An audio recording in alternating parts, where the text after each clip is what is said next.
Hi friends, ఈరోజు మనము పుంటికూర తొక్కు నూరుకోబోతున్నాము. పుంటికూర గోంగూర పచ్చడి అంటారు అట్లా. ఇగో మొత్తం ఏరేసి కడిగేసి పెట్టిన. అందులో కావాల్సినవి పచ్చిమిర్చి, ధనియాలు, పుదీనా, కొత్తిమీర, జీలకర్ర ఇవన్నీ మనం బౌల్ పెట్టేసుకొని ఆయిల్ వేసేసుకుందాము. ఆయిల్ వేసుకొని ఇట్లా ఆయిల్ వేసేసుకొని మనం అందులో కావాల్సినవి అన్నీ వేయించుకుందాం.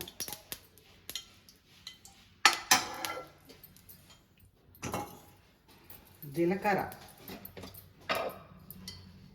మళ్ళీ తాలింపు పెట్టుకుంటాం కదా, అప్పుడు వేసుకోవచ్చు. ఇప్పుడు కొద్దిగా వేసుకోవాలి.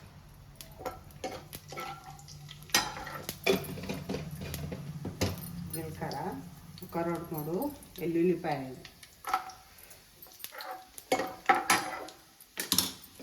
ఇప్పుడు ఇక కొన్ని ధనియాలు. పుంటికూర తొక్కలో ధనియాలు వేసుకుంటే మంచిగా అనిపిస్తుంది తింటుంటే. కదా ఇప్పుడు ఇక పచ్చిమిరపకాయ, ఈ మిరపకాయలు కొద్దిగా ఇట్లా కాటు పెట్టేసిన, లేకపోతే చిటపటలు అంటాయి. కాటు పెట్టేస్తే పుదీనా ఇవన్నీ వేయించుకోవాలి.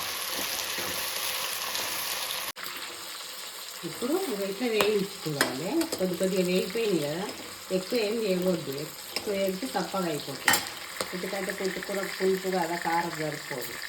ఇప్పుడు కొంచెం ఉప్పు వేసుకోవాలి. కొంచెం ఎందుకంటే సరిపడా వేసుకోవాలి.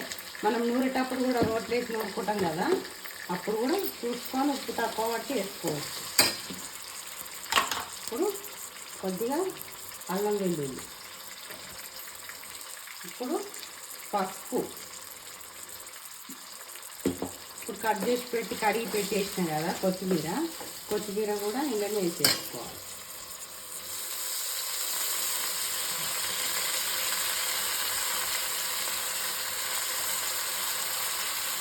కొత్తిమీర వేసుకొని ఇప్పుడు పుంటికూర ఉంది కదా, పుంటికూరను కూడా దీనిలోనే మంచిగా ఉడికించుకోవాలి.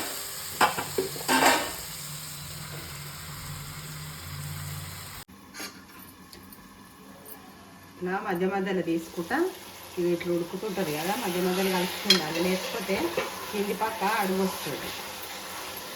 ఇది మరి నీరు లేకుండా ఉడికించుకోవాలి. నీరు ఉంటే అంత బాగుండదు. నీరు లేకుండా అయ్యేదాకా ఉడికించుకొని మనం రోట్లు వేసి నూరుకుందాం. రోటి పచ్చడి అయితే టేస్ట్ బాగుంటుంది.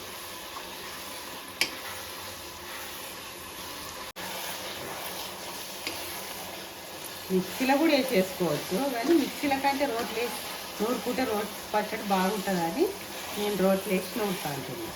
మీరు మిక్సీలో కూడా వేసేసుకోవచ్చు. ఇది ఇప్పుడు అయిపోయింది. బంద్ చేసుకొని రోట్లు వేసుకొని నూరుకుందాం. ఇక అందుకు ఒక 2-3 ఉల్లిగడ్డ కట్ చేసి పెట్టేసుకున్నాం. మంచిగా నూరిన తర్వాత అవి వేసుకొని దంచుకున్నాం. ఇట్లా రోట్లు వేసుకొని నూరుకోవాలి. రోట్లు వేసుకొని నూరుకుంటే మంచిగా. మిక్సీలో అయితేనేమో జర సన్నం అయిపోతుంది. రోట్లు అయితేనేమో మన ఇష్టం ఉన్నంత నూరేసుకోవచ్చు. దొడ్డుగా సన్నగంటే సన్నగా. దొడ్డుగా ఉంటేనే మంచిగా ఉంటుంది.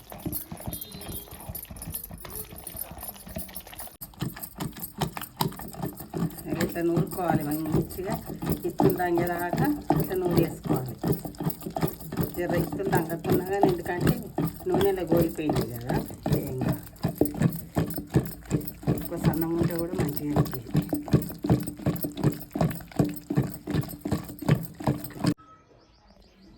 ఈ కట్ చేసిన ఈ ఉల్లిపాయ ముక్కలు ఉన్నాయి కదా, దీన్ని వేసేసుకొని కొంచెం ఇట్లా ఒక 2 రౌండ్లు దింపుకుంటే ఆ ఉల్లిపాయలు అనేది అంతా కలిసిపోతుంది.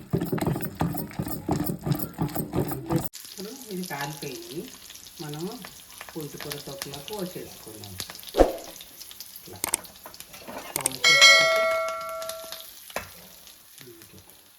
పోసేసుకొని పుంటికూర తొక్కు గోంగూర పచ్చడి ఎన్ని పేర్లు ఉన్నాయి దానికి. పుంటికూర తొక్కును వేడి అన్నంలో తింటే చాలా చాలా బాగుంటుంది. ఈ వీడియో కనుక నచ్చినట్లయితే లైక్ చేయండి, షేర్ చేయండి, కామెంట్ చేయండి, సబ్స్క్రైబ్ చేయండి. టాటా బాయ్.